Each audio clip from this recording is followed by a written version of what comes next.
Welcome दोस्तों, मेरे channel science with Dalpat Kumar पर आपका स्वागत है। आज के इस वीडियो में हम बात करने जा रहे हैं प्रतियोगी परीक्षा के एक महत्वपूर्ण टॉपिक की। उस टॉपिक का नाम है समतल दर्पण। आज तक जितनी भी प्रतियोगी परीक्षा हुई है जिसमें विज्ञान विषय के प्रश्न आते हैं, तो उसमें समतल दर्पण से जो रिलेटेड जो भी प्रश्न हैं वो इसमें मैंने व्यवस्थित रूप से लिखे हैं और व्यवस्थित रूप से आपको समझाने जा रहा हूं। और मेरा विश्वास है कि यदि समतल दर्पण से कोई सवाल आपके एग्जाम में आया तो इसमें से ही आएगा। एक व्यवस्थित रूप से आपको मैं समझाने जा रहा हूं। ठीक है, स्टार्ट करते हैं। समतल दर्पण, सबसे पहले बात करेंगे हम इसकी परिभाषा। परिभाषा है वह दर्पण जिसका परावर्तक पृष्ठ समतल हो उसे समतल दर्पण कहते हैं। जैसे आपके सामने बना हुआ है समतल दर्पण, वह दर्पण जिसका परावर्तक पृष्ठ एकदम समतल हो उसे कहते हैं समतल दर्पण। अब बात करते हैं, दर्पण में आता है प का मतलब पीछे और प का मतलब पॉलिश। समतल दर्पण में पीछे पॉलिश करते हैं और पॉलिश करते हैं दो पदार्थों की, जिसमें पहला नाम है चांदी जिसका प्रतीक है Ag और दूसरा है एल्यूमिनियम जिसका प्रतीक है Al। तो ध्यान देना, आपकी परीक्षा में या तो ऑप्शंस दिया जाएगा चांदी, यदि चांदी नहीं होगा तो एल्यूमिनियम इसका राइट होगा। इसमें एक बात और ध्यान रखनी है कि ये जो प्रतीक है, चांदी का प्रतीक है Ag और सोने का प्रतीक होता है Au। इसलिए आपको याद रखना है चांदी का प्रतीक Ag है। इसको मैं कई बार ट्रिक से सिखाता हूं। जैसे सोने का प्रतीक होता है Au, ठीक है, और चांदी का प्रतीक होता है Ag। सोना और चांदी इसमें सबसे ज्यादा सस्ता होता है वो होता है चांदी, और चांदी को हम अर्जेंट मंगा सकते हैं, इसलिए इसका प्रतीक होगा Ag। और सोना है महंगा होता है इसलिए इसको आराम से मंगाते तो इसका प्रतीक होगा Au। अब बात करते हैं समतल दर्पण। ध्यान देना, एकदम सीधा होता है, यानी मुड़ा हुआ तो होता नहीं है, और सीधा होता है तो इसकी जो वक्रता त्रिज्या है और फोकस दूरी है वो अनंत होती है। अनंत यानी इसका कोई अंत नहीं होता है। परीक्षा में आएगा तो सीधा सवाल आएगा कि समतल दर्पण की वक्रता त्रिज्या और फोकस दूरी होती है, तो आपको लिखना है अनंत। अब बात करते हैं प्रतिबिंब की विशेषताएं, यानी समतल दर्पण में किसी वस्तु का प्रतिबिंब बनता है तो उसकी विशेषताएं क्या क्या है। तो स्टार्ट करते हैं। नंबर फर्स्ट है स से समतल दर्पण, स से सीधा प्रतिबिंब, और जो प्रतिबिंब सीधा होगा वो आभासी होगा। ठीक है, समतल दर्पण में जो प्रतिबिंब बनता है वो आभासी और सीधा होता है। इसमें आपको ये ध्यान रखना है कि आभासी का मतलब क्या होता है।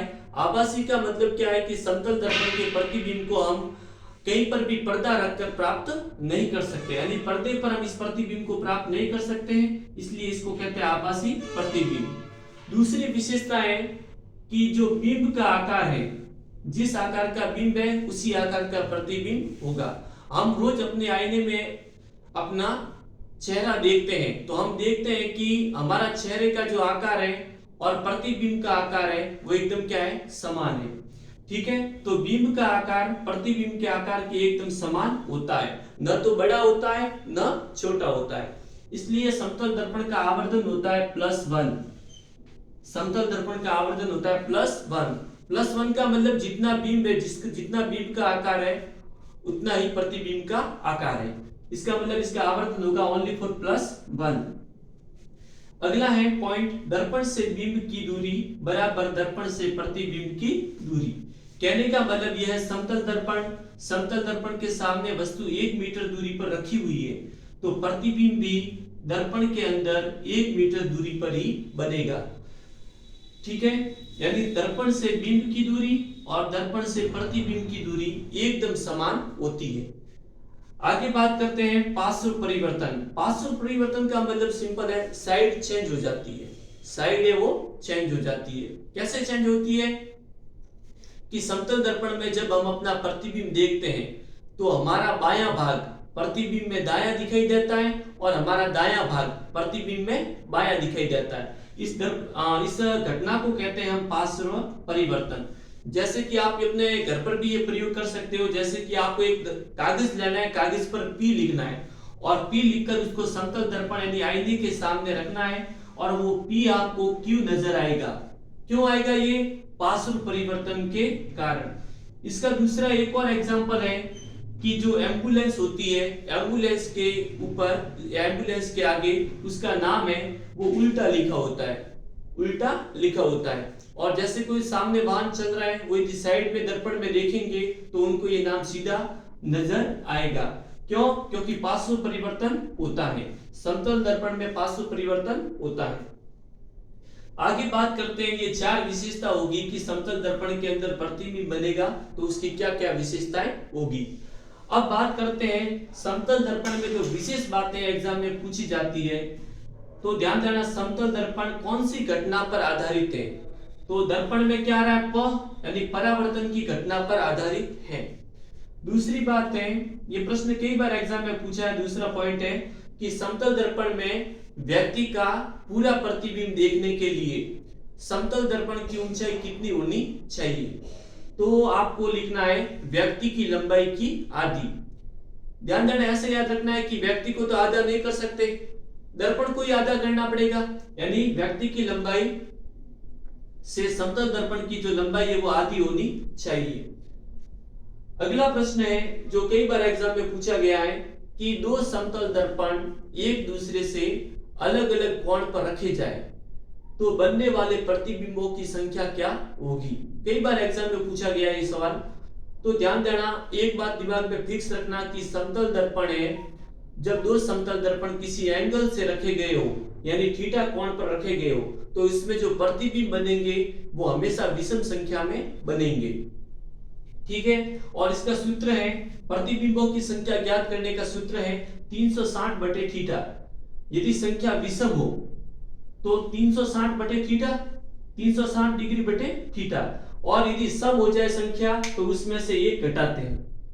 ठीक है, कैसे? ध्यान देना, इसमें दो प्रकार के प्रश्न पूछते हैं। जैसे कि एक प्रश्न कई बार एग्जाम में पूछते हैं कि दो समतल दर्पण एक दूसरे के समांतर रखे हो, दो समतल दर्पण एक दूसरे के समांतर रखे हो, समांतर रखे हो तो उसमें प्रतिबिंबों की संख्या कितनी होगी? तो ध्यान देना, दो समतल दर्पण है वो समांतर होते हैं, दो समतल दर्पण है वो समांतर होते हैं, तो उनके बीच में जो कोण होता है थीटा होता है वो होता है 0 डिग्री।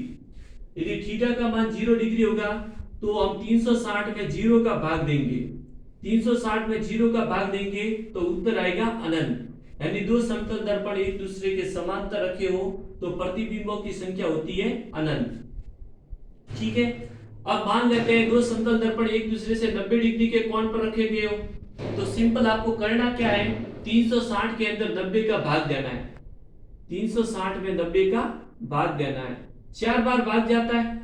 लेकिन मैंने अभी आपको क्या कहा है कि समतल दर्पण में जो प्रतिबिंब बनेंगे वो विषम संख्या में बनेंगे, तो आपको 4 में से 1 को घटा देना है, यानी प्रतिबिंबों की संख्या होगी 3। अगला है प्रश्न, पेरिस्कोप या परिदर्शी में कितने समतल दर्पण यूज किए जाते हैं और वो कितने डिग्री के कोण पर होते हैं? तो ये आपको सीधा याद रखना है कि पेरिस्कोप में दो समतल दर्पण उपयोग किए जाते हैं और दोनों समतल दर्पण है वो 45 डिग्री के कोण पर आपस में होते हैं। ठीक है, अगला है कैलेडोस्कोप, कैलेडोस्कोप जिसको हम हिंदी में कहते हैं बहुरूपदर्शी। इसमें आपको लिखना है, परीक्षा में पूछा जाता है कि तीन समतल दर्पण कितने डिग्री के कोण पर होते हैं, तो आपको लिखना है 60 डिग्री के कोण पर।